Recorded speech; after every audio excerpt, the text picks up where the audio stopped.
Una good morning, una good afternoon, una good evening.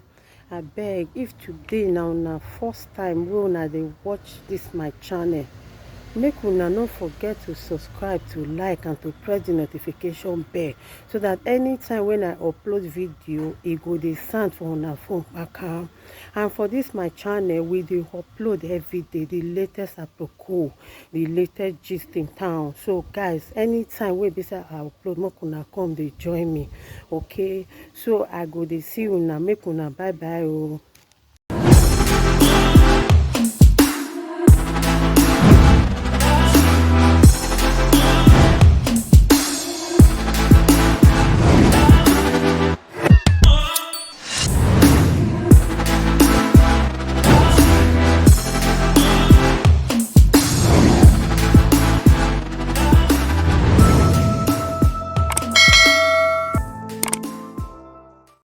Hello, Jay.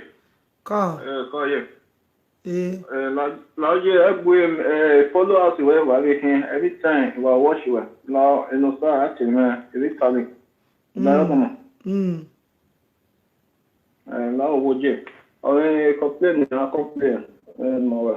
So, in over for 3 years, all general.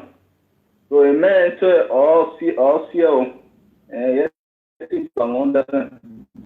Before, on my own there, so I got from my own Facebook and my own name. So then I want to chat, I want to meet. So about then, almost about a week after my way, we are not banner. So it's been every day or season, what to say, and I will not be, I will not see. Mutiane, nene tika mutia. Again, na Facebook ona on Facebook no. Egbe kaka waya we gba abi e tu le roba. Omo eroba no. Okay, na igwana na ka we ri pagbese. Awo ri pagbese, e no te po o wa kere yo. E no pa me o season o kan le no wa. E na ha me o le wu kun gume. Season me o kun na. E me o kun na, e ni wa do what hospital e be na iyore. O don't know where o kun na e pastor o kin o le ewi na o wo we treatment no ma. O e me na ti o. So e no kun na e ya mo gi me. Me we no kun na. O kin na na me ina no ya bi kan from Nigeria, not me say you are there. Me say now, the man me hot near when the pray you. And I know there anything hot the one with format. And me actually, since I me wa when we now. Agreement on the board do I ain't want cupboard that was to say. Hospital and they just started that me hospital. Only you know but Mutiane. Mutiane brother Mutia before une mita e ka we ka 2 meter no abe 3 meter. On my left 2 meter, also 2 meter. It's okay, it's or the average. Okay, average but now what is na? Huh? What is na o ikere jo kakabo. You wa kere o je no wa mi o event o yin wa love way and e don ka boy don. Hey, no, only work about that way. So, man, not there. Because our bonus is very Facebook, no. Because I number a call up one day, and I don't know the complete. And you have man. So, I know, okay, nearly go another. And I'm going to say they go get. Man, say they go get on. Always, sacrifice. The sacrifice near me, I will not. Maybe or very good at that. So, in money. Only when me had a week now, last week, every time I saw the last week, I was every percent go get the doctor. Many times I can I didn't do sacrifice me, I don't know, or where. I will say no, or waking now with the sacrifice no was son. Always, yeah, a man dollar been on there, a family man. You know, no, do no years the women, and I man, no years in a jail. I wait there, you may that way, those go very, a year may have me again, you know, 34 years. And now so only a pigeon in here 34 and I will do it.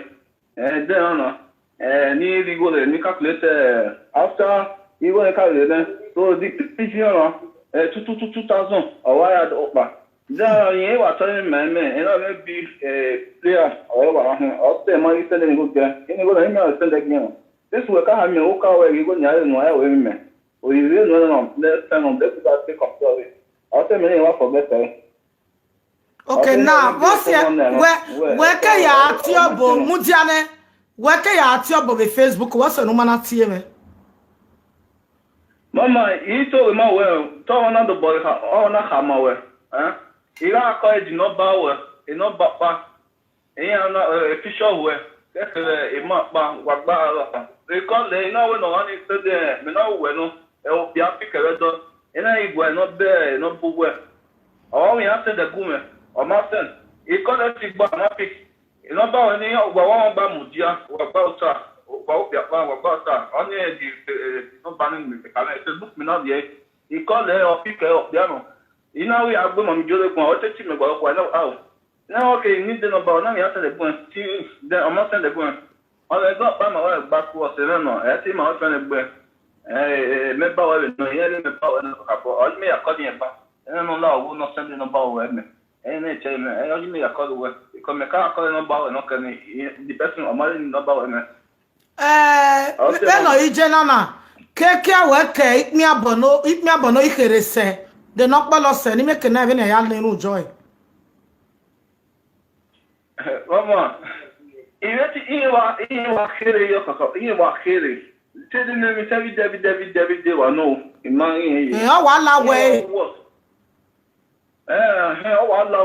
o wa la we ye for ya don a problem miro anya mi okpa ni Jesus setting uno ma we 2 meter ka no now gawate 0 meter egi no now 2 meter to 0 meter okay 0 meter you on a testimony we check the whole world also ni na no water so that then we do give it the testimony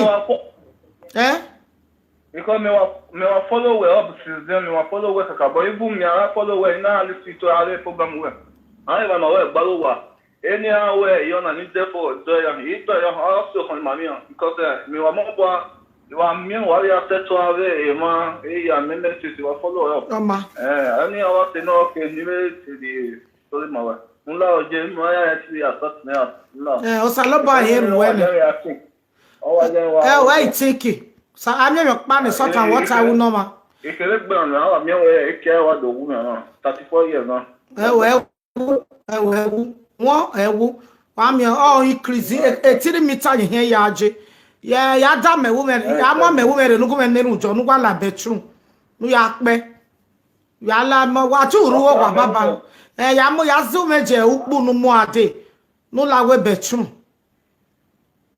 okay me wa za me wo me ukpu na na nu we la we bedroom mi ana ru we mana we agbise wa pe ki awe ni wa pa wa ta we no dun wa dun e na ta say the spiritual wa for yan gijeba o eso yan gijeba o amewu mi agage ya ko awe ni Jesu o so Jesus Christ we wo ga ma wa on in life egbe wa ni wa je wa o yi so de ni wa ni dey feel comfortable wa ya wa feel so na de wa ye do le kuku mi ni no me de awa ma do boko bana awa we mi o do mi ma pa ni ko ni na I would expect a native doctor. Hello brother, I would expect a native doctor won. Okay, Jim. I would expect a damn yari we go. A native doctor on Facebook with 419 yaki. Oh, by the 419. Yeah, beg it. Because we can't say, well, me tell you what you well. Well, ya wa you know me how stop. Then me tell you what you well now. Oh, the blood test to la very way. If I'm there, you know, le we na ku na. Then we the put go in. Anyone way phone ne wa ni. I say me tell you ke ya send. Ama we are we bedroom na ke trouser. Are we bedroom. Agwa ya go me wa gbise you not deliver. In the name of Jesus. You must win it. In the name of Jesus. Zumeya no la we bedroom. Wa ukeswa. Ah? Oh, we la we bedroom. Na Zumeya ina me na ina Zumeya ina me. Ije we me ye we si. La ze ke we gi me kenirie. Ah. Awe love na wa. No we ka ba fun wo. Egbume na ya bo Elize. Okay. You want to Ejobo ya fiere. O we benu me na meti no wa me na. Kebi no wiro me kia iga ya pe kia na toka be pa we ni Jesu. Na everio. Okay.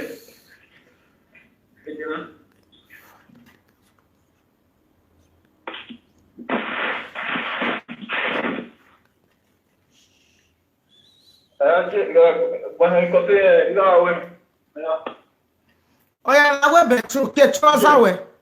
Ke trouser no ori we bedroom. Kene. Saba many e bucket ru wa e bedroom wa. E bucket ru saba many ko so wa pe. Veni ya na iru ya pe, veni ya na iru ya pe. You are free. Eti Jesu. Venu mena ya meti wugwa mena eti Jesu Kristi no redo wujo ima. Uga veri ya eka kia weke vike vinagi manoro weke uga yo ekua. Vike vino teke weji nenagi bagbe uga lwa me ume na tuga yo ekua veni Jesu. Uma vino siye mema vino siye.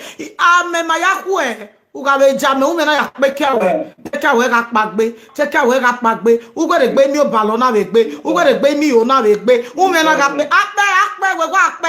Akbe yakua. Akbe baby kwa. Akbi we kwa. Akbe kwa ve ni Jesu Kristi no me wafa. Aga ka we ba bia ne kia e bagbe. Aga ka we ba bia ne kia e bagbe. Aga we ba ne kia e de. Aga we ba bia na we kia. Aga we ba ne kia. Jesus.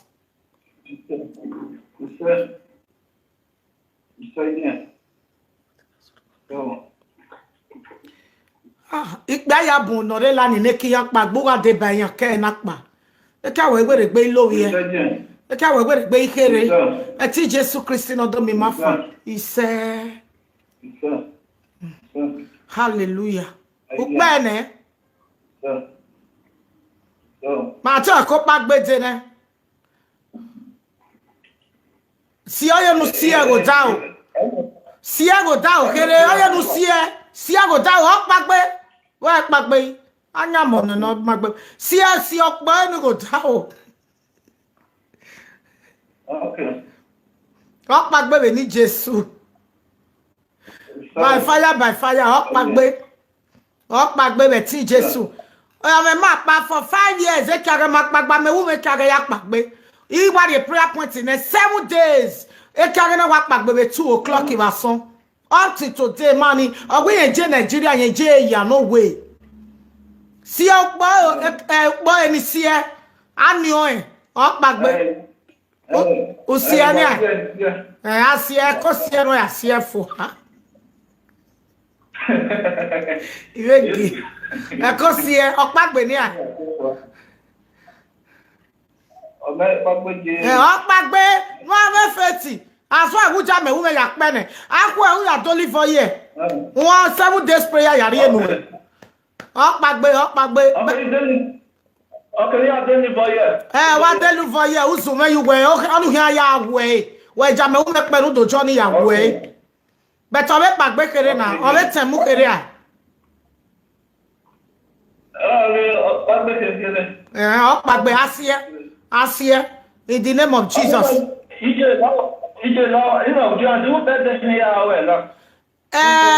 Some days why we Baba na ma we finish in the bawari supermarket. We are the packet to me for deliver your bye. Who will bet you me bless enu. Okay. Ebe we ye gasi asu boy okpagbe in the name of Jesus. Asu boy okpagbe kike we na ya kiki moto. In the name of Jesus, Okpagbe. In the name of Jesus, Okpagbe. In the name of Jesus, Okpagbe. Asia, Okpagbe. In the name of Jesus.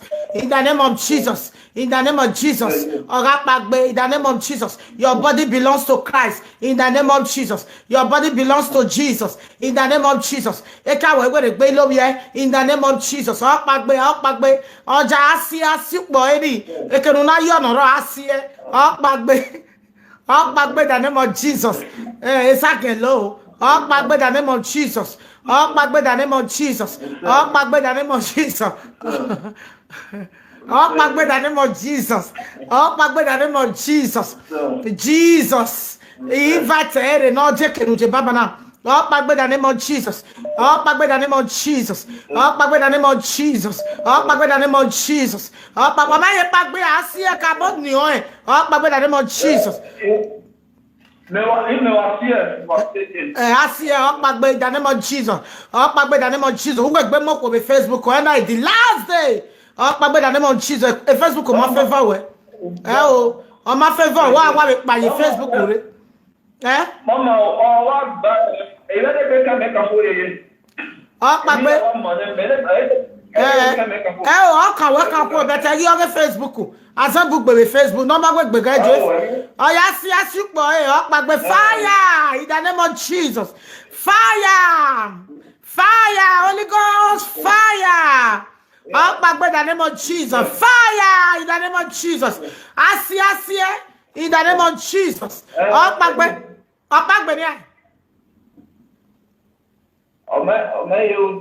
Better a codene or a codene.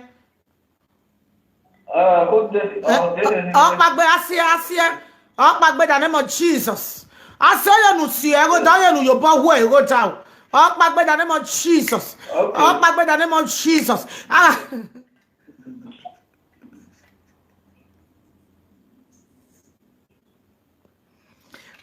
The name of Jesus. It's again low. Only mommy goes to look a room. It's again low. Here, Jesus Christ. The name of Jesus. I see, the name of Jesus. You be your money, can you repeat your? The name of Jesus. The name of Jesus. Fire!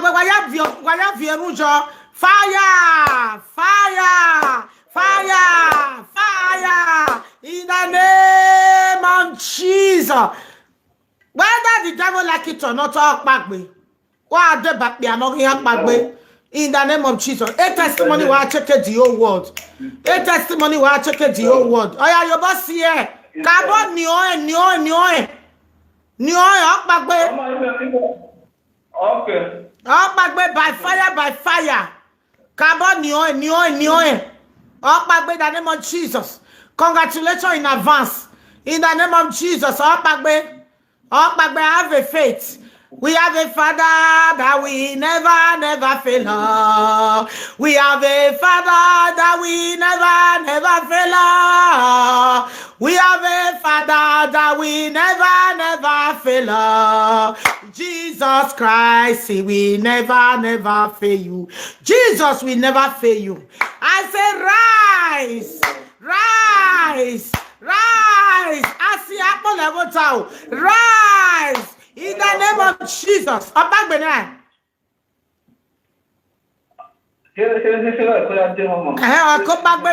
Hallelujah. Pray. Hallelujah. Hallelujah. In the name of Jesus. In the name of Jesus, your body belongs to Christ. Your body belongs to Jesus. I command your prick to rise up right now. Your prick will never fall. He will never be sleepy. He will rise up like the way of that man rise this morning. In the name of Jesus Christ, I say rise.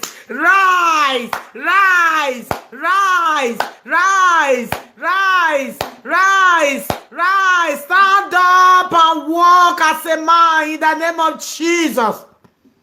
Why the Jana? Why is Sana?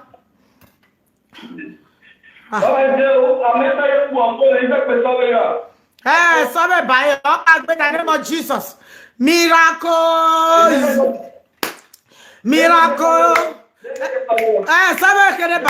Miracle begin to happen. Begin to happen in your life. Miracle begin to happen. Begin to happen in your life. Hallelujah. Praise the Lord. Praise the man. Hello. Hello, Mama. I'm here, Bagbe.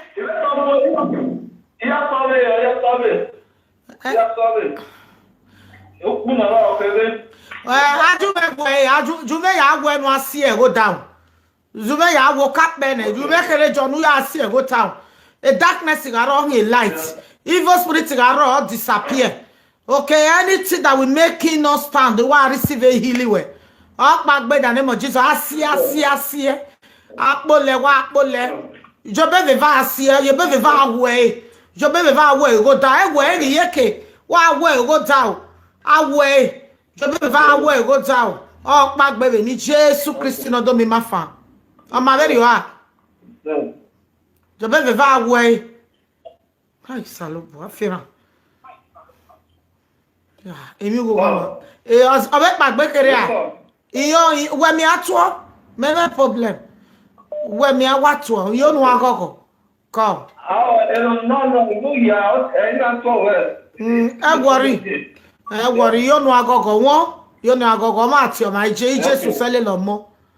Ko o pagbe ni a. Ko ni ede o pagbe. Okay, tik back by on your phone. Apple, Jobe va see a go down. Your papa vie, ikbe vano, eh? In the papa, we don't papa, we, in the only papa, okay, our, you don't papa. Drop ukbuni. No so your baby fire way go down. Drop ukbu. Drop a. Okay. Drop an. Ikmi vie vadi no lototo ni jobo amunoni. De ujo bono pa massage no pa go down. Atu ikmi vie va o me bototo. Ayo bo mu no ni wa yo bo si oni go down. Oya we, awe, oga pagbe okpi ahin. Okpi anokpi ahin. Okpi ahin ni ati awe no make na de pagbe. Okpi anokpi ahin. Okpi anoveti. Okpi anemi egba. Okpi anomi e ma wu. Okpi anokpi ahin. Okpi anosokpia. Okpi anonyoko. Okpi anegbewo. Okpi anekewuna. Okpi anokpi ahin. Okpi me. A man of Tikiba. This is original man. Okpi anokpi ahin. Okpi anokpi ahin. Okpi anokpi ahin. Eka wena ne. Igogo nu o. Okpi anokpi ahin. Okpi anokpi ahin. Okpi ekme. Okpi anosokpia. Okpi anokwo mufua. Okpi anokwo yayo. Okpi anosenorioko. Okpi anokpi ahin. Okpi anokpi ahin. Okpi anosukibie. Ọmọ yejo, ọmọ ni kayayo, ọmọ ni koyaguna, ọmọ ni koyadmaya. O piano, wage, o piano, wage, o piekme, wage, o piano sukibie, wage, o piano, opagbeya.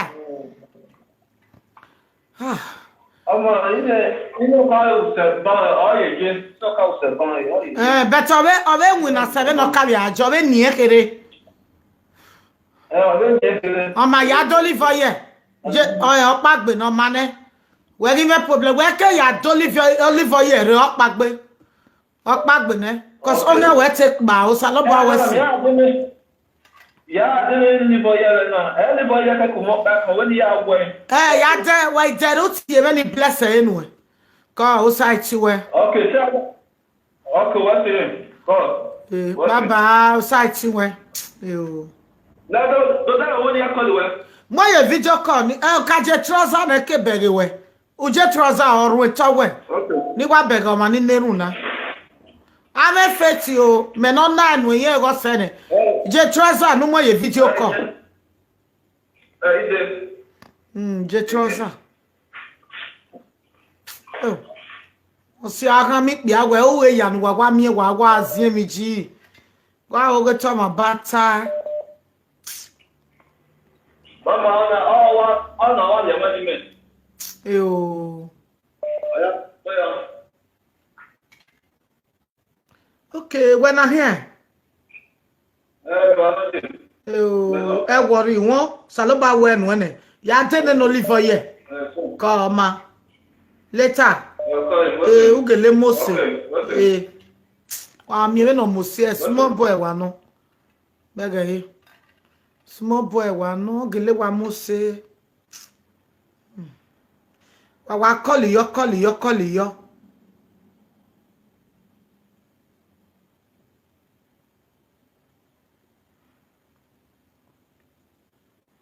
Wa mudia wa ni tie ni kai. Oh, Madam Rose, thank you so much. Where's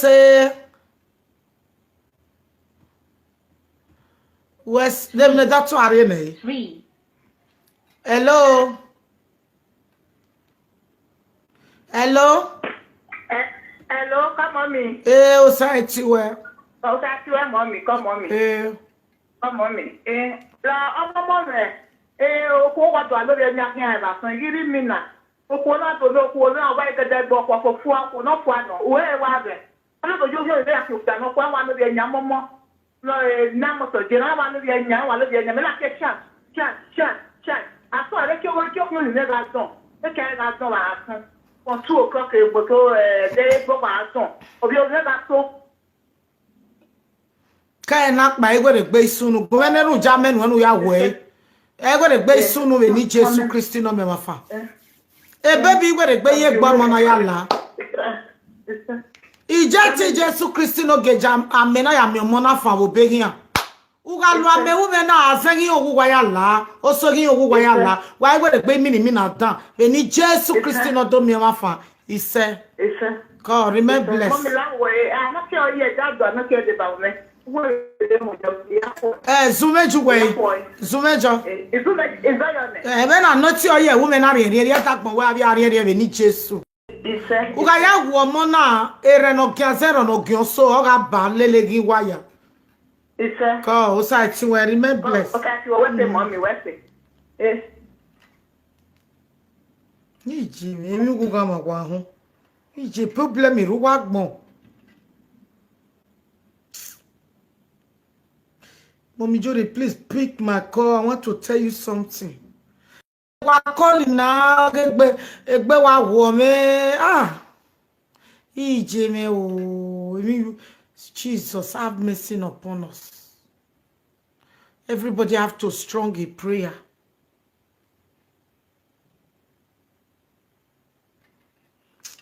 Don't call me with video call. If you do, I get be oko ma je ni block you. Call me with video call. Hello. Hello, mommy iyore. Ise. Call mommy labo.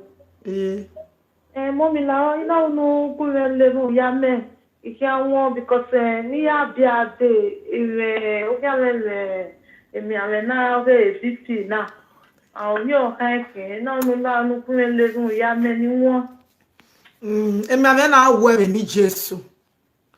Eti Jesu Kristi no do wujo ogi mo wa me na ke baby no ro we gbo ga npa. Kemi ni Jesu ma mojo we gbe no ro we gbo ga yo eku abi ni Jesu ga ne no eku wa o site we. God remember bless in the name of Jesus. Mommy. Oh mommy.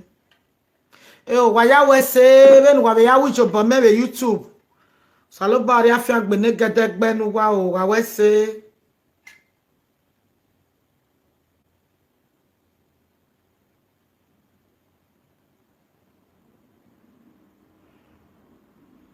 wa wese o wa ya wese akpanu wa keri ere o egeti o ise.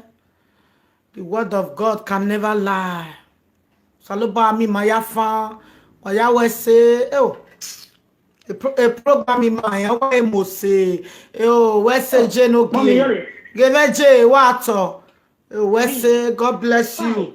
Ekponu keri eregi o we ni Jesu o ma tere WhatsApp e la direct wa bring it down. Hello mommy, good evening ma. Good evening. God bless you. Follow no road. God bless you mommy. God J. Mommy, I just want to wish you a happy new month. Same to you. Follow no road. God bless you. God bless you. Every one of you people. Amen. This month is our month of favor, our month of testimony. Amen. Hallelujah. In the name of Jesus. Amen. We will not hear bad news this month. Amen. Amen. Amen. God bless you all. Bye-bye, mommy. Bye-bye. One love. Ona okuekme, okonosokbi. Hello from London. Madam Evelyn, God will bless you. Saba de bawaya, wawese. Hello. Hello, Jay. Okay, Jay, no kwa wenu a call Jay. O atokpe, Jay. Ise. Call Jay. Ije ni Jay. La anje ni Jay. Mo bo ade lo re dagbo mo la ho Jay ni Jay ni ko me le ehun. La Jay. Jay, Ologoma. Be ga go o to. Agogo man no se egbe kan eri ya. Man. De kono na bega yi o wa nu je ba ni London. Ago ma de ke nu na bega ne na ije agogo ro paro. Agogo salobo o bege su wa we. Aze o wa we ya na je o gogo ga ya lupo na ku we ke mo ke je we. Uje ve ya la, uji o da ya la. U go le gbe mi agogo no na ri ogogo nu e wa we. Be ni Jesu Kristi no me wa fa. Ije nije, we se je. Ye la nenu ya me na me la o. Amenu ka de nu ya me ni ya pa o. Ofo. Amaje, wa bele ya pa wa. Ya bego de ya na pa o wa le ya bele ke ni biye. Wa bego deje, u mo mi ama ho na lapo no de. Be ti Jesu Kristi no do mi mafa. U ga ja me o me na ya pa o egbe mi ama o ki eyan wa ore. Iki eyan wa ore baba na. Ija me na ya hin holy water. Ija me na ya hin egbera mo ri Jesu Kristi no me mafa. Uga ya me na ya kan gbe we uga mi ogogo bi go wa we. Uga bege, uga ja we na ya be we gbe lo class. Eni Jesu Kristi no do mi mafa. God je, remember bless man. Iseje, o sa ti won je. We se je no kwa. Ina mo wa ma won gbe je. God je we se. Wa ri emi ko mi ko. Ise. Wa ri emi ko mi ko je. Ise. O se je ni je. Awe omo na le je ko ra won. Ise je, ise. No la de ni je. Ise. We se pane better no bad ni. Obi o kwa ye ni awon ya bo pepe. Nyara ri eze. Ise. O kwa mala me ya keke de. Atebe o go ila jowa. Ise. Emi salobo. Nika. Koje. Wa we se o. Koje. One love ma. Where say ye? Where say ye? Hello from Russia. Hello, Jay. Hello, site we jenogi. Koje. Wa talk be. Koje. Jay, worry me na. As a boyfriend, you know how to Junior to allow more. Since over 2 months now, my medicine and everything wow. Yes, my friend, the one that work me you boy me na. Go men neru jame women no ya pa karawe. And again, I feel every time. And I feel wow, okay, no get wa pa no. Ofone beni Jesu. Ame aya derejo. Ame rega ton na samo idonjo iko. Kevi ni Jesu mamuja we gbe no mamuja wo hun wa lo mo me na ya kwesie ya muyan we gbere. Uwe gbe mi oko balo. Ebe bigin egbo ya re, uwe gbe mi ni mi na dan. E ti Jesu Kristi no do mi mafa. God o site we more blessing. Yahweh, nukba kara we ni won, remain blessed. Hello, God bless you. Hi Jesus. Hello. Iwe Nigeria wa odon.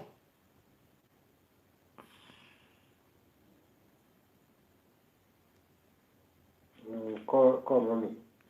Hello, God bless you from Jamie. Hello, mommy. Joy at up there. He said, "Oh, what are we Jamie? What they thumbs up in the video now?" Mommy call. Mommy la we mommy woman na no bume le runjo ni ya ko be new motina. O go ga mi be new motina. Ala go da o ga mi. O ga lo me woman na o ga mi o go. Kezo ne mama da wo ga return again ave ni Jesu. Da de ke ne ga le ni wele le o bo we ga ko hun ni ya. Uje ve ya begu pono de, uju se ya begu pono de, popo wa le we la pono de.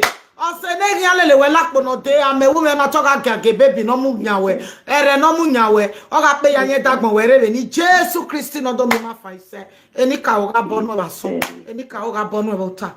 O site we. Hello, God bless you from Nigeria. Hello, good afternoon, ma. Good afternoon, sir. God bless you. Yes, ma. This is Ernest calling from Delta State. I've been on your regular program and this thing, of course.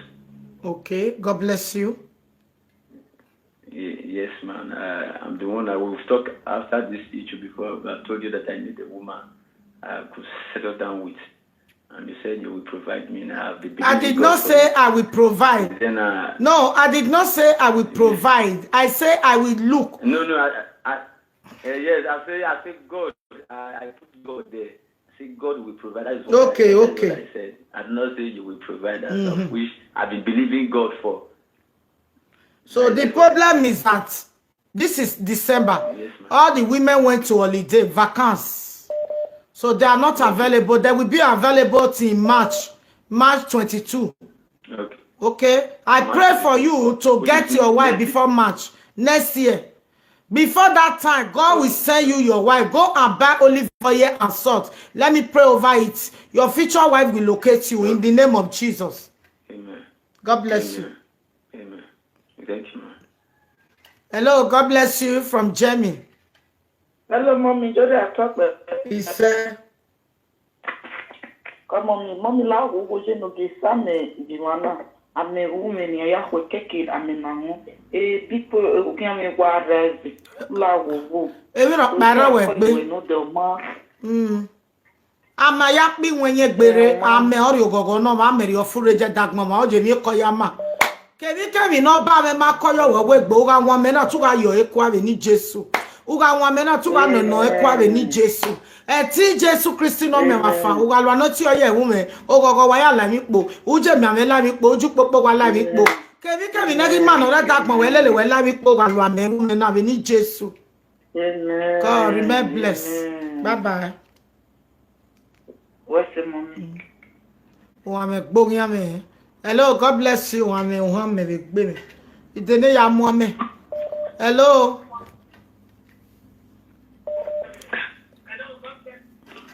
Hello. Iye bena. Oye sana. Iye. Mom. Oh yeah. Mom iyore. Kaje, o sa ti weje. Orí o.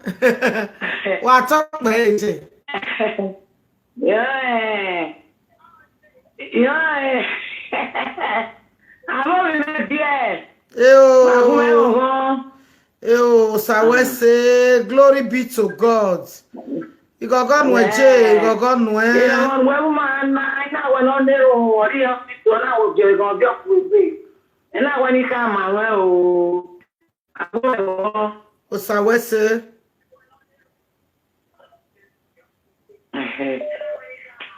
Osawese, glory be to the Almighty God. Manager to buy a mweje big bay. You go on with no qua. God J. Let's see, Ivor Valley, yes, I'm a day, I know. Off with Bill.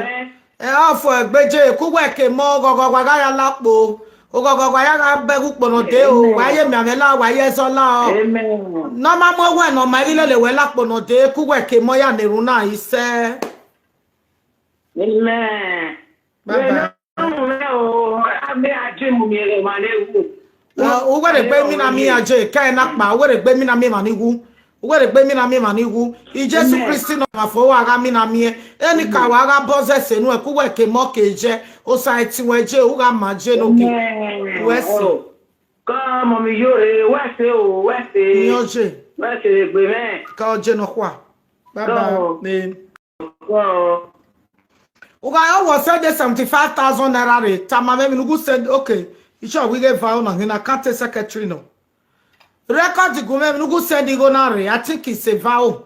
Hello, God bless you. The motivate man.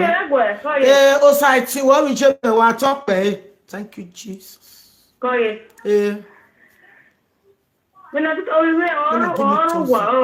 for better school for him to accomplish. You know what we do. Ke nakpa. We no gun abogwa ri o ga gun abowe. Kebi na ya cover na ya degba o denega mi no ya gun na make na hate ije ni Jesu Kristi no ge ya moyin dagmo ere. Uga lo no ti oye wo me na ne talk and receive deliverance oge. We are not gbebo wari o we agbebo e. Abi o monegwan bo e. Ah Jesus Christ. Bia yo do monegwan re. Bia yo do monegwan re. Baba mi o mo na fa. Be ni Jesus Christ no do mi ma fa ise. Ko o site we. Ise mommy worship.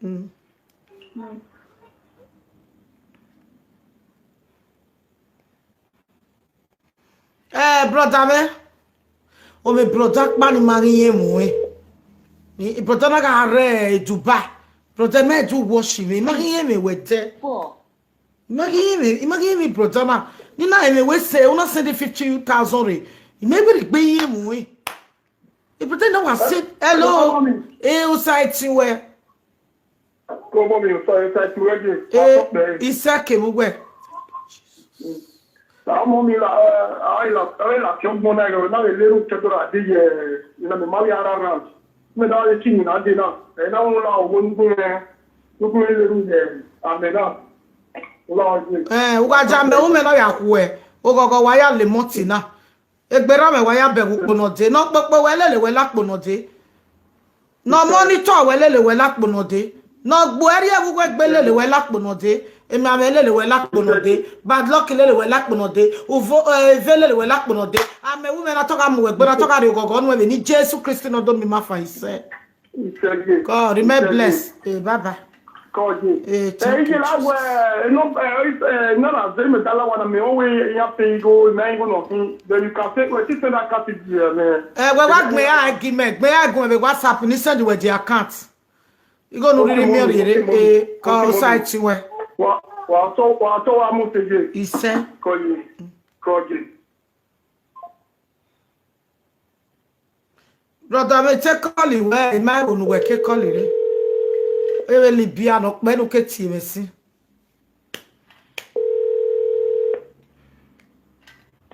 Hello, God bless you. O site we. Kada o. Wa ma o. Kada o komo.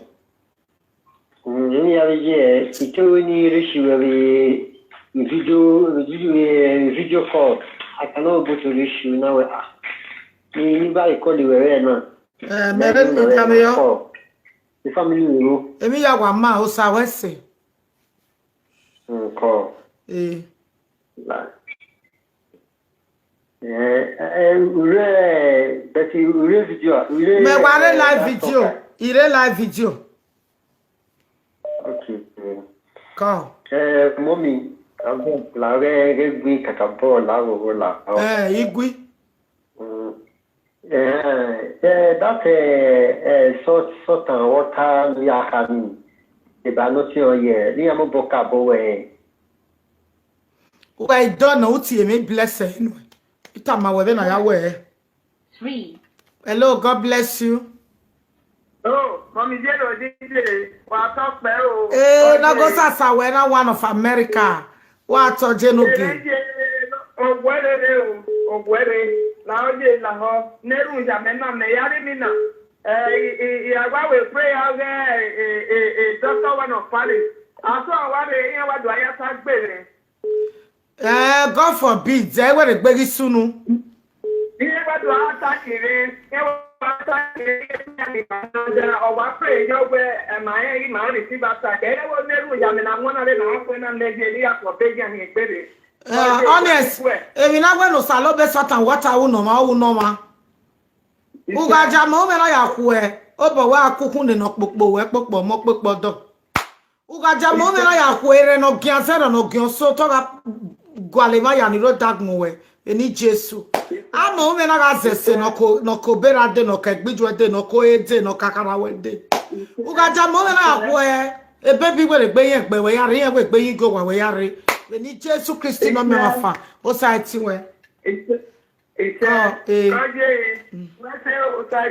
pardon.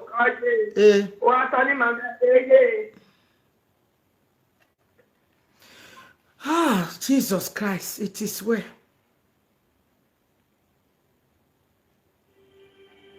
Hello. He said, "Oh, site what we jeme? What they turns up in me? Huh? Don't want me. You want to relax, yeah. I'm going to have blessed with the eyes of you to him. O site what can call it? But Edo. Wake call it. Hello. Edo. Okay, Edo, okay. Call Amagba. Call off work, be. Come on me. What talk, come on me. If you can't call you Edo, now where you go to marry. Una wo gwa loto. But there we bo my daddy available. Let's see where maybe in Nigeria. Or in Nigeria, okay, we bo my daddy available. A manager ogi ya waje wege na. Winaro, so even winner. Who record gume won do na ni joge Nigeria. Who record gume ba ko. Ona me yare WhatsApp. Call. Come on me. Where's the mommy? Hello, God bless you. What you thumbs up your video now? Hello? Oh, Saiti Weje, call. What's the day at the way? You can't get low. In Nero, Gia Magume Yazi, amazing. Someone I did. What is it, girl? You can't go up later. You're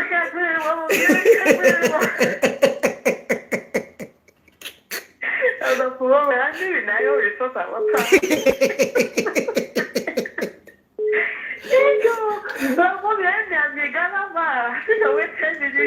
what a gele no. I did it here.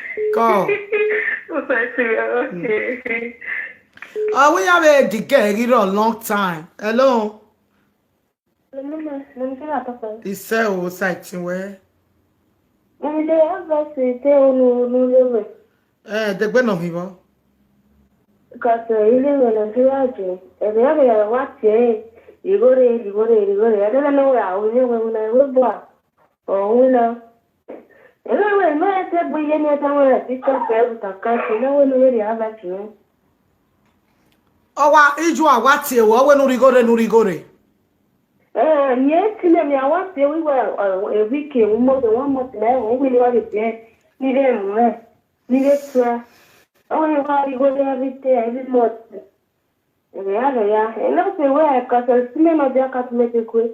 You know, when it is a man looking in a cat, you know, okay, cat is many, and then I got up here. No, imagine no man. Because one with me, they are even many of you.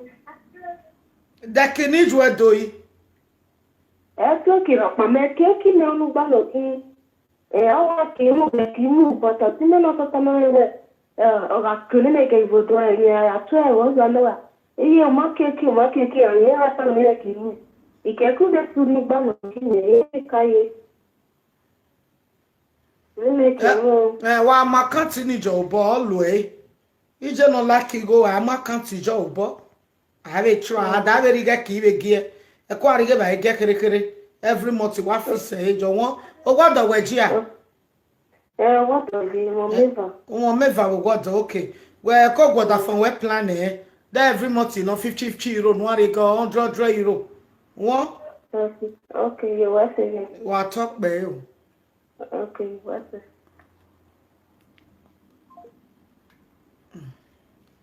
Hello, baby, who come hello, brother, my call outside somewhere. Wait, don't leave for you, woman, and then uti any blessing, no one. Hello, God bless you. Hello, mommy, you're at top bay. He said, oh, sighting where? Mommy, like, in one woman, ya was an little while you mountain, and you love who go room. Salobasa forage away. Uga sama me woman, a little go, why I celebrate Christmas and New Year. Kuga came more. He said, go sighting well. More blessing, more testimony. He said, I will turns up in the video now. I am blessed in the name of Jesus.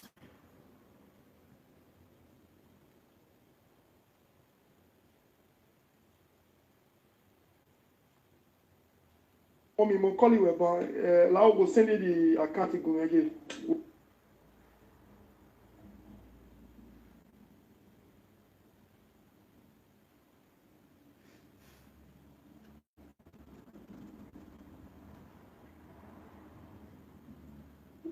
Hello, God bless you. Hello, come on, me. Hey, where we Jimmy? Come on, la gueule. Jamena kakere olive oil ni je. Ida dona. Olive oil ni zume yuwe nuri e kanu sheke. You measure. Rie kanu. Okay.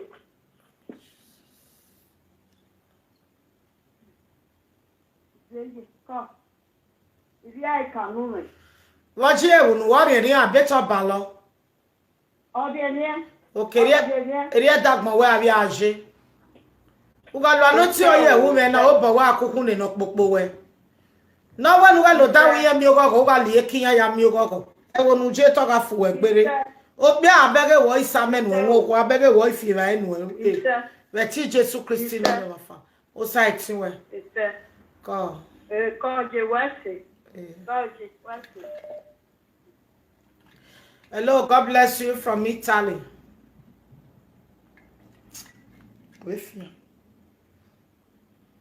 4, 3. Hello. Hello, is it okay? We do that talk there or is it what? A testimony there. Okay. Give me now. Una mana call you no. Ona when never me there. O just we have what ya nyo o wanya wa mo kwani. And no was the day who let nowhere. A very bona of the only number that ya same. Now it does book no never. In a way why I'm one no get in making what delicate they were never. I don't know why I go over the Nina, and I went back the middle when they give a testimony. Or what for Pana wa Bunya, a church of Pana Bajo. On our way they can mediate the testimony. I didn't know. Money, when we go to one level, they want to claim the healing of where or women can be anywhere. What do I do out there? On our way, I'm men over as the Omona. Where are women who give us? If I did not get your or slowly not a minute.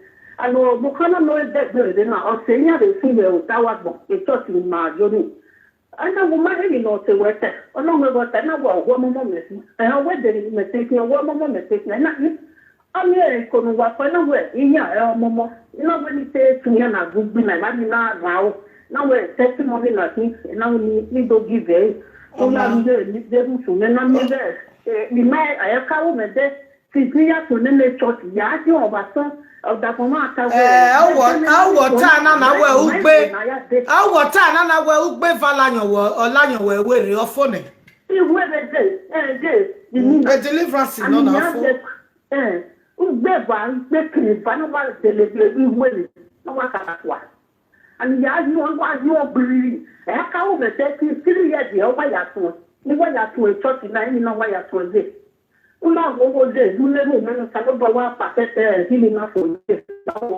Salobo ayeru wene. Salobo ayeru wene. Ayeru wene wo bi ayeru wene ba fan ayeru wene wa bi ayori. We gbe mi oba lo na bi. One now say the west kakabo. West. Bye bye.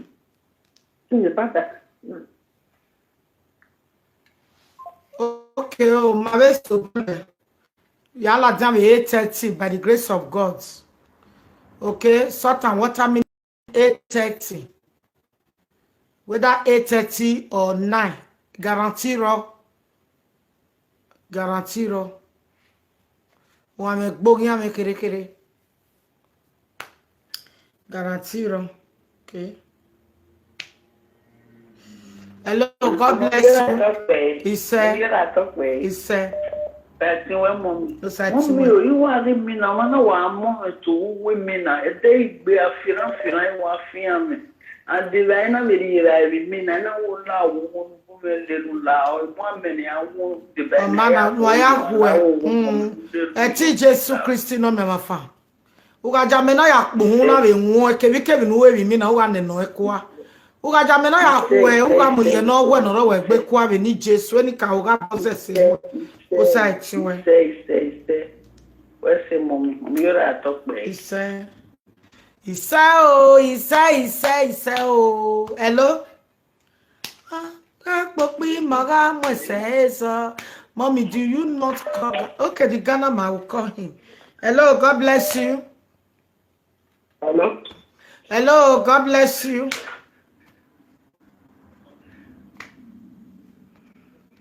Hello. Hello, God bless you. Is that Mommy Iyore? Meno. Hello. Hello, na Mommy Iyore. God bless you. Hello. Is that Mommy Iyore? Yes, sir. Come on me. What talk by call? Come on me. Come. Mommy, ida like Salina, lao, mommy, lao. Ida me bume, no come le yo. 3 months you need like Salina. But you can't call you with Tony Seven. Tunis, la Africa country. Tony Mekila, ma. On my way, I don't even voye. Ka we ban Italy ma egbe. Oh, direct wa with you. Brother, me hold on. Hello, God bless you. Good evening, ma. Good evening, sir. God bless you, sir. Good evening, ma. So I've been calling you since all this while. You told me I should call you maybe today. Call me. You can help me. I'm looking for a woman living in Italy. No woman. All the women is 47 years, 50 years is available. 20 years is not available. 39. If you go carry the one way there 49 years, that one is available. Get one picky. Where should they stay? Should they stay Italy? You date 37. That one is that one is 49. I did 39, close to 40. But this one is 49 years. Senior you with 10 years.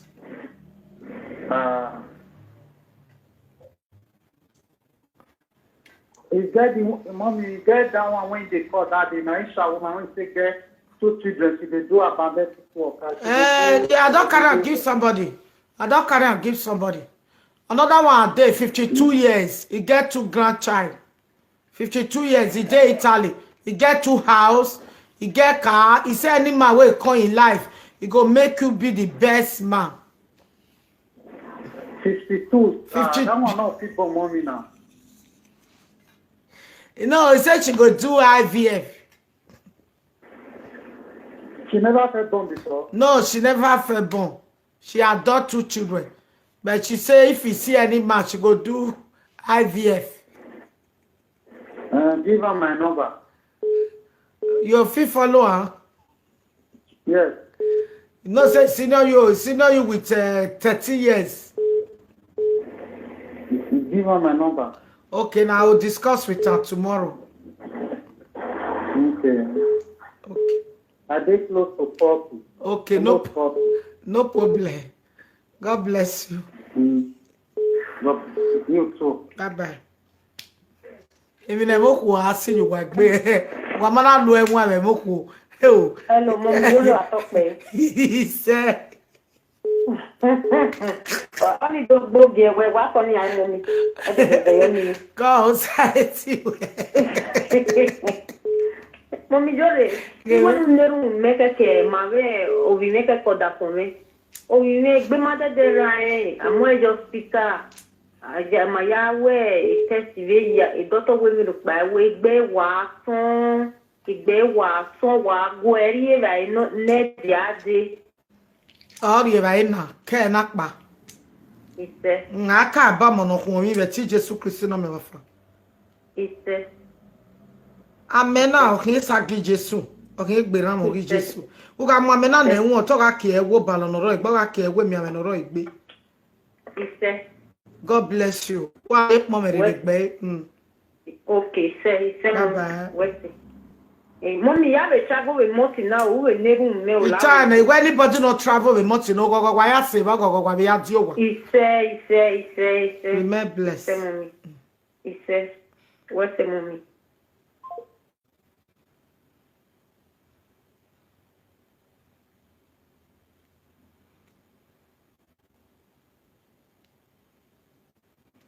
Your matter, na my sister, I your matter of Italy. Na, wa go me rest. Hello. He say o wa tora me.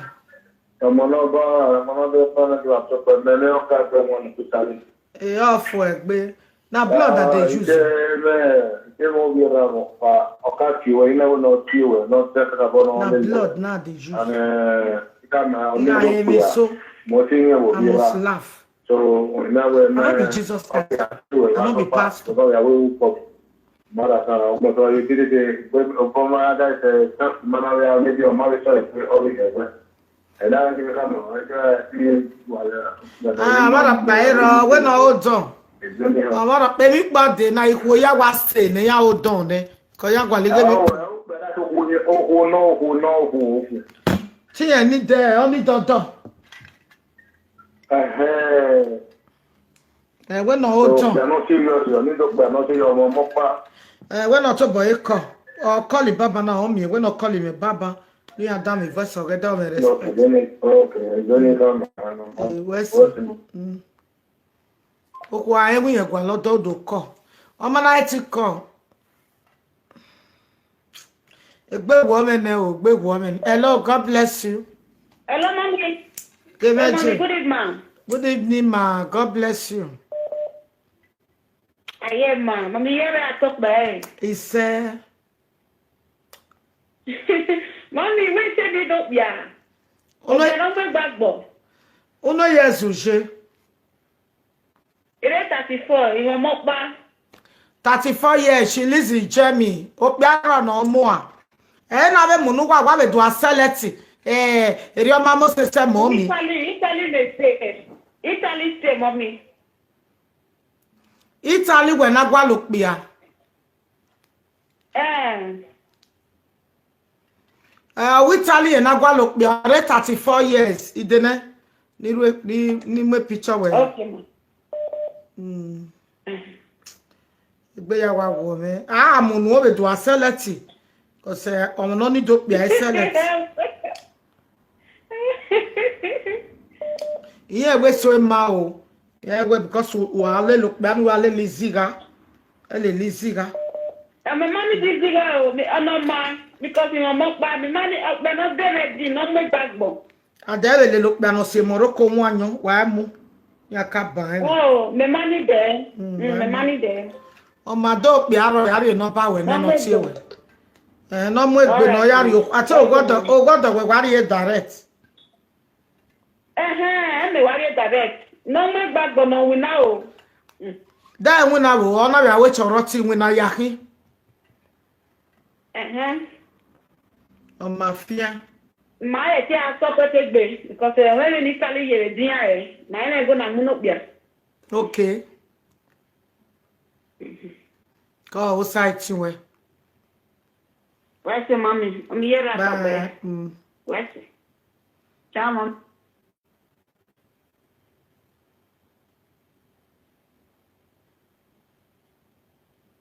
Say me bring your matter. Come on, me mock before see you really know the way in here mola dear mommy. Mommy, my water for me almost 20 years old, you know, my married. Ima do when it be la dia. On your pe me. Wa no even ye set do mu topic yen la dia gbagba e weribo. Oboro pa gi mu na me. Iyo o site we. Ni pe mi e nu se di go me ni pe ya ni di o wo di dam yo a. O mo mi wo pa te o no. Better here na me ti mo ye o be ke no late ne. Maybe I dey less busy one. Okay, my problem. Come on, where's it? Side somewhere.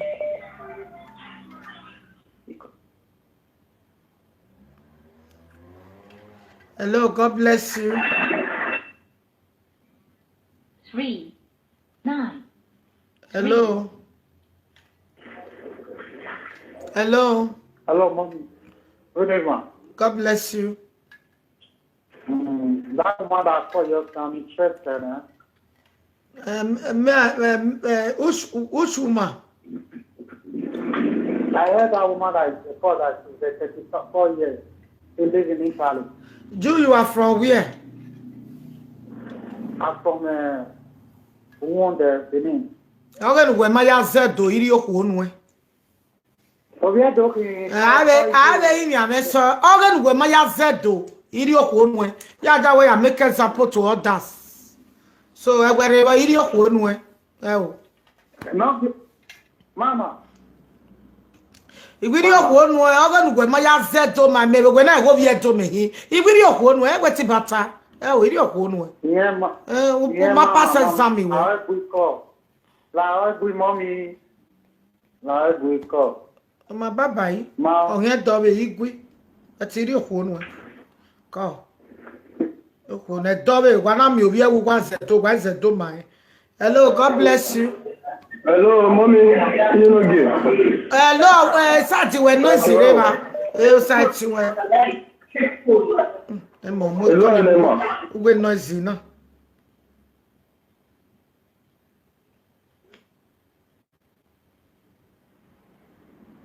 Hello, mommy. Call your daughter here. Menoje. Any oviedo. Una ga oviedo. Uma doze una we wijo rati me we go be dohin wa need to bore a disrespect you. Hello, god bless you. Ena zi areva iseti pike koluwa osaiti we koje osaiti we mami wa talk be idame yo. Hello. I fit to be garamioria woman. Oh, I am Mujua Fuana. Or to an happy with office you mother do woman like one in here do. Woman or miogo or 20 no office in me. Oh, we ever bueno. Instead of it to speak your language. Why are zebu? Have you ever made? Have you ever walk by? Have you ever made? Or walk by from Canada? Or is a work belebo or anyway we are doing in a way power a bit me. A way was seen organ way I can zebo mammy. You may like cake bomb. So I double why I am one. Hello. Hello, come on me. Osaguero. Osaguero, mommy. Come in away, little door. Uno yes, Uje. Uno yes, Uje.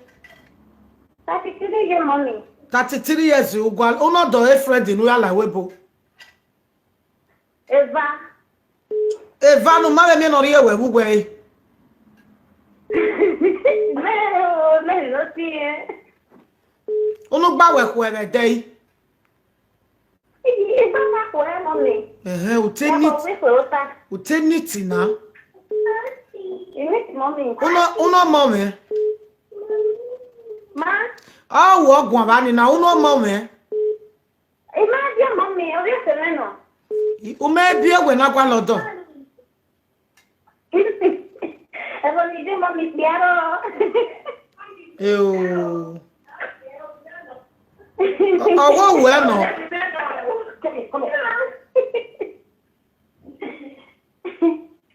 Oh, mommy. Idene yari no ba we no pe ati we won ko. Yeah, mommy. Good luck. Yeah, that's my mommy.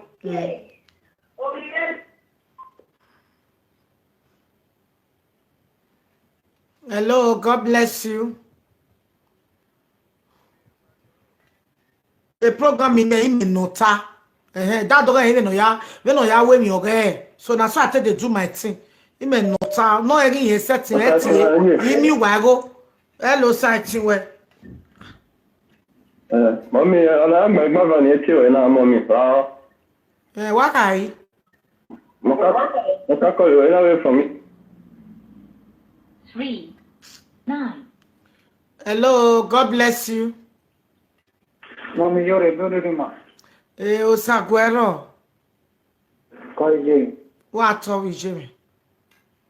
You both, man. I walk at you by now, Zebo, Utamata, Umatamata, Mo one way, because you move us. No. Okay, why me and I don't know those everywhere? At the way those everywhere now. La.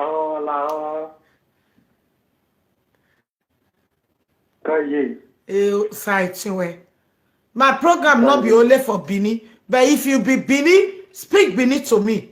If you be Igbo, speak English. If you be Yoruba, speak English.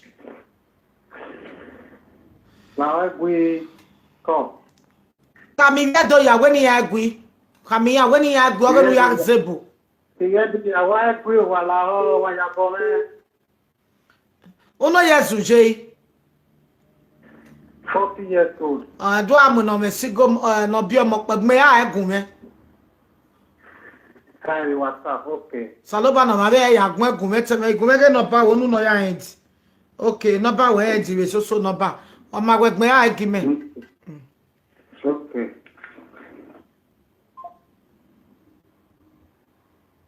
Hello brother man. Hello mommy, we don't my mother need to and I cackle a video call now for Ruta. La 30 years we mommy. 30 years is as you were.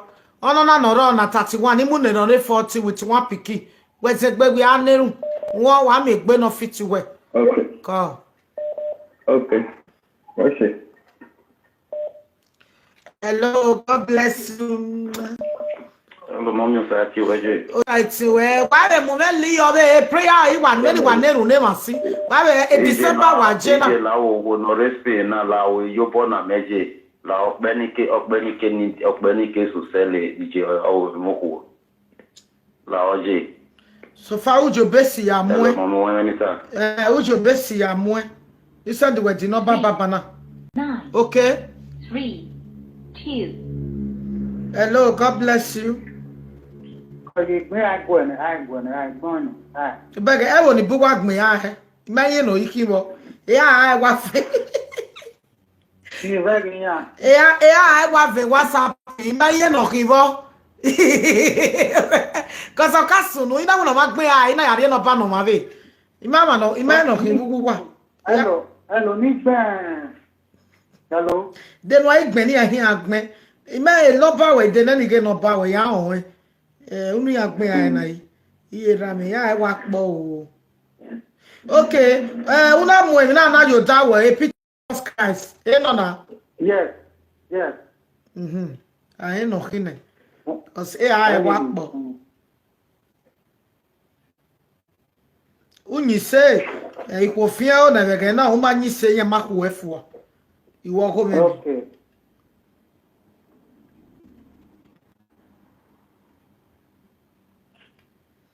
Kana ibe gwe na boku kwa ga ibe ge merio ya be ku gwa fu a.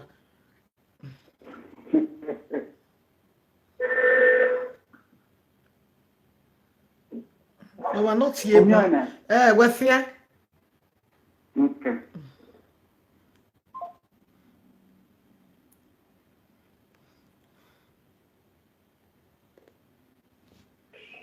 Hello, God bless you. Ni wa mudia kan yan na na ri o wa me. O site wo wi je me.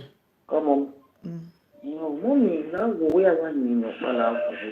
Of one no re Nigeria no where no na go ade ari precision. Say ni no ba se na se wa de no ji. La wo. Me no bagay. Unless ba call the doctor. The doctor me no bagay ri no. Me tell you send the message the doctor is 3 days. You marry plan me. But already message but automatically me come and give me one of my send it the number. Me respect say we be to tell that the doctor 3. One respect one respect all you. 6. Hello, God bless you. Hello. Mama. Lamogun. O site you where. Yo. Ama ise oni alele we medicate we be somajo. Iware ma nanu alele me free no. I register we society a prayer ma o. Enwa ari prayer gear. Won don't for you no tie ni bless you no. Ko. Okay, de ni ase we. Tie me ba ko. Before 12. Okay, mama. Bye bye. Akwa ejinu na. Ware. Saturday. Ware o tie me this Saturday tie me. Okay, wait. Bye bye.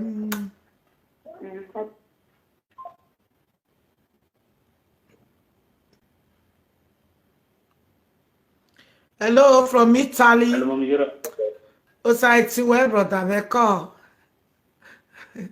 Come mommy. Merie no ba no man, merie no ba no man. Merie no ba no man baba. Wa me wo pa no tie. Ona wo pe ne kegwa loko ni ye pie. Obi me ba ma wa no se. O ma be ala dia won Any okono egi kwa lodo mi pote na wa ge kwe mu wa ya we mi po with take no da fun waje o when no pia ni ga mo so fa na ga mo ko wa mu won ko e brother me gbe are line so any okono egi mo pa o meva 28 years 27 years ege kwe mu we ma ba ya fa na wa call na ya mi odo ne na abi ma mi odo ma e ma ni e mi odo ma na there are more than 50 people ya mi odo e da do ero woto. Hello, God bless you. You don't know how to call. I'm gonna write my number comment with Facebook. Wag my number me la ten number no 77 on iyore WhatsApp. Hello, God bless you. Hello. Hello from Italy. Come on. It's side to what we share. E direct là. Hello. Hello, you live here, mommy. Uzume ju live here ni na. Okay, o ari e kanwe. Be no ya ri we ri obe ya nwuna no e ni Jesus. Oh, deliver away from darkness in the name of Jesus. Oh, deliver away obedience in the name of Jesus. 9. Hello from Jamie. God bless you. Hello. Wagwa. Hello. What's your ma? Hello, hello, Bijeme. Go ugalwa no ti oye women na talk awun nanu e owe ni Jesus. O side ti we. God remain blessed. Where's the mommy? Bye bye.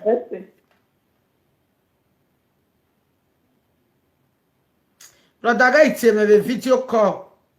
Why tell me the video call? Who tell me video call can permit you when? I tell me the video call. Hello, God bless you from Nigeria. Hello, mom. Good evening. Good evening, my sweetheart. God bless you. Amen, ma. My name is Maybe. I'm calling from Lagos. Okay, God bless you.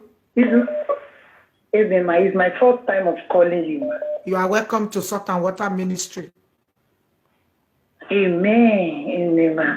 Mommy, I wanted to talk to you privately, but I don't know when I can call you. I wanted to tell you something before you can bring it to the air, please. Okay, you call me in the evening around. If you can call me around that kind of thing, I will be available. Say Nigeria time? Nigeria time. Or tomorrow morning before 12. Choose. Okay, ma. I will. God bless you. Thank you so much. You are welcome. I really appreciate you. Thank you for the job well done, ma. Thank you. God will bless you and your family. Bless you too. Ma. Bless you too. Bye-bye. Amen, ma. Bye. Oh yeah, what you number me la dia na ya tie ni on Facebook. Ya name number me, what you number me la dia. Man, I like this page, oh, I like it. Hello, God bless you. Hello, mommy. He said, oh. Lord, where we do low inside you where? Low and we are watching there. Can't stop you, eh? Mommy, I don't know why you don't want to pick my call. Wagme number me la dia o, Iwe Saltandwater Ministry. Now YouTube by day, please come and follow me up on YouTube. Okay? Hello, God bless you. God bless you, my brother. Hey.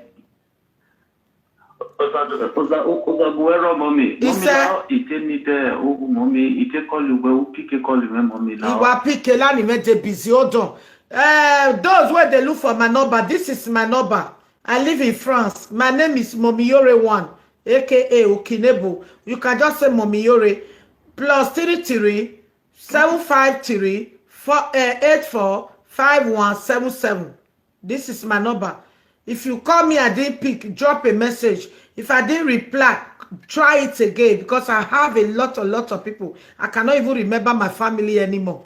The way I did so. Not be lying. I not remember anybody again. Now only call prayer. Now it can't in my head. God bless you, my brother. You said what? Mommy, teni doko, mommy, beni lele we. Teni doko rita le 42 years. Wezi bama call it, but do ko run on mu seno yoko. O seno yoko 42 years. Okay, mommy. Come are lie. Question, mommy. Emi ya no, this place is so way kemi for Christian way. So anything you find, come. Hello, God bless you. Hello, mommy. Mommy, just talk by. It's I'm not gonna do a talk by. It's Mommy, you must say. West.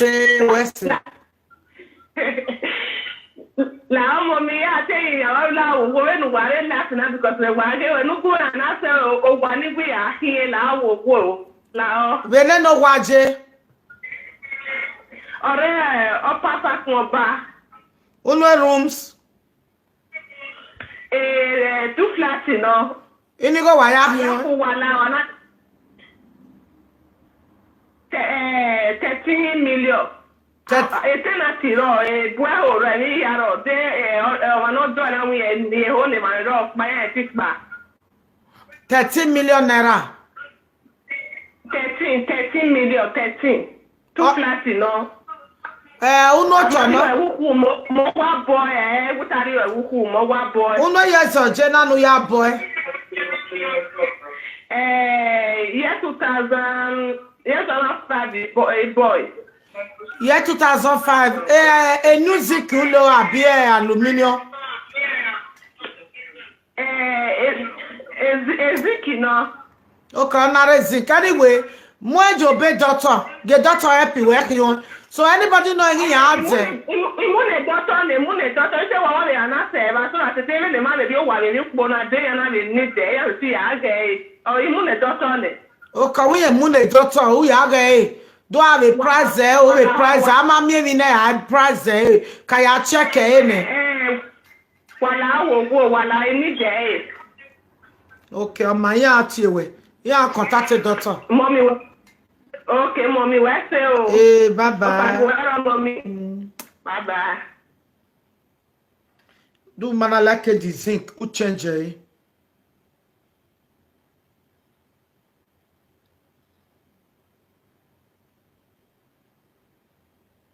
You was sending me go.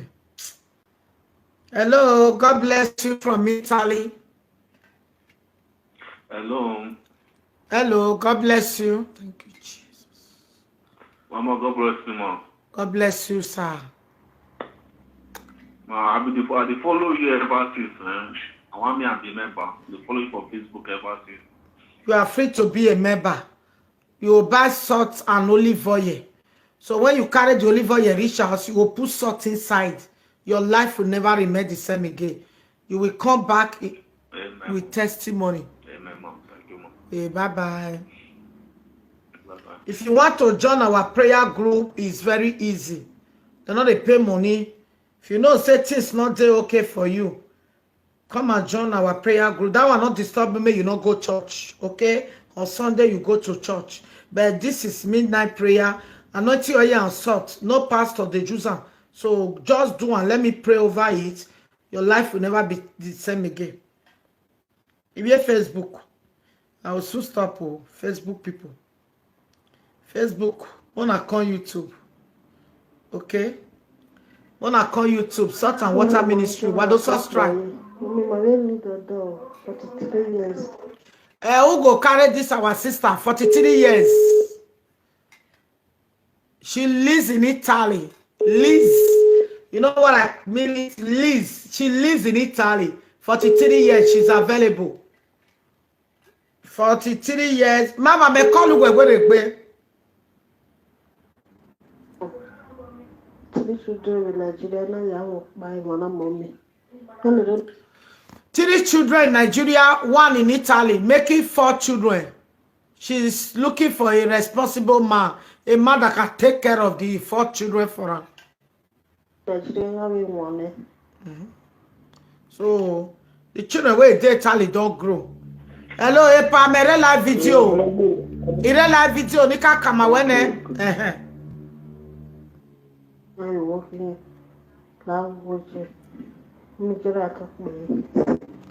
My telephone number is +33 75 38 45 177. If you call me now, you will get me. Now, YouTube, I just want to please people with their Facebook.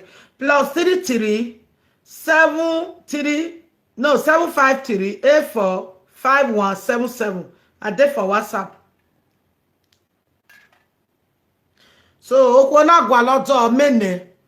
Yawa wo mo bakosinya ni re Nigeria yin agbo ereba. 43 years. E pardon amunudomu. Ame ni unu wa. Hello, God bless you. So far, what do you respect me? Eh, you thank you. What are Come on me. Yeah. Come on me. Say okay, come on me. Mommy, baby, do who? When kill the way Facebook, eh? When kill the Facebook. When kill the way Facebook, mommy, 45 years old a year. When kill the who? When kill the way. They no way. You talk to me as a man. 43 years old. When kill the way. Ibawo, what when kill the way, mommy? We want no menena. No more menena. Need no bargain. E have Nigeria. Italy meje. Italy ye meje. E have Nigeria. Okpa re kenoje. We want monona. Okay. Not bad. Ide.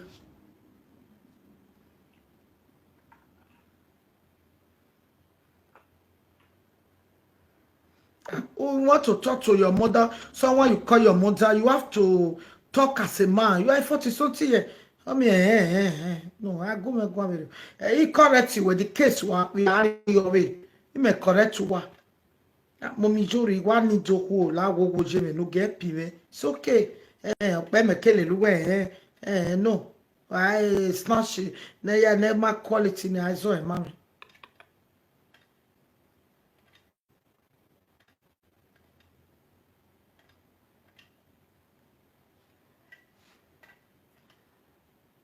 It is no bad one.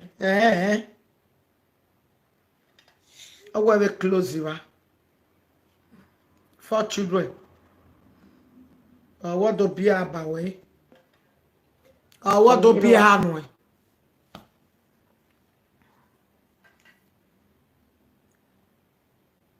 It is no bad one and no color. Okay, where's the moment? Where's the moment? Eh, what on? You didn't want color. I'm gonna move to direct. You can't tell when you go irrespective of quality. For what now? Respect is very important. So that you can move to una have respect agmoin mawe. Or man never respect agmoin mai. So even in mawe now, you go why arriba, you can away. Woman respect it, he attend you. The same thing with other people. I want to respect how you go there. I want to respect how happy. I want to respect how maude. I want to respect how neruna. Respect is part of a life. Without respect, you go nowhere in this life. So you people have to learn it. I will teach you how to have respect.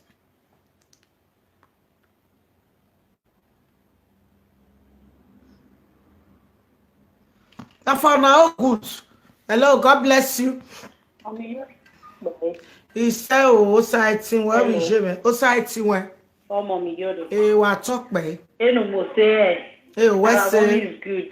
What? What's Come, mommy. Eh, Come, mommy. Mommy, me really don't know. uno yes, uje. Cause I never wanna play happy families with you, but I like having you around. I'm fully